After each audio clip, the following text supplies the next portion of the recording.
Okay. Maayong adlaw mga idol. So nagpalitan ito ng bultuin.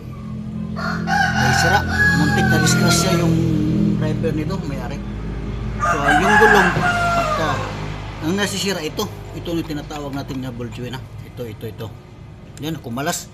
Humuwalay ang gumanon. Nasisira to, pinalo na natin to. Ito. Pinali na natin to. Minaso ito niyan. So ito yung tinatawag na bultuin. So ito yung nakabit ko na yung dyan sa right. So ito rin yan, buo yan. Ito yan. Ito rin yan. Yan mga idol. Yan muna ito tawag na bultuin. So nindot yan mga idol. Bagol to.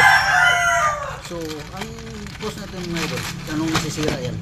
Dahil maramdaman mo yan nga maingay sa malibida, pag-overtake ka, hadlok mo dito kasi malaki ang clearance.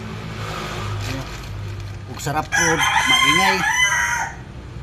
Yung mapili mo yan sa malibida na di maganda takbo ng Kung alam naman may ari nga sira siya, puro lang nag siya para makarating lang dito, puro hindi na tinanggal sinervisan namin kasi nalaglag So kailangan sinisikap natin ng mga sakyan natin mga idol. So maraming salamat mga idol.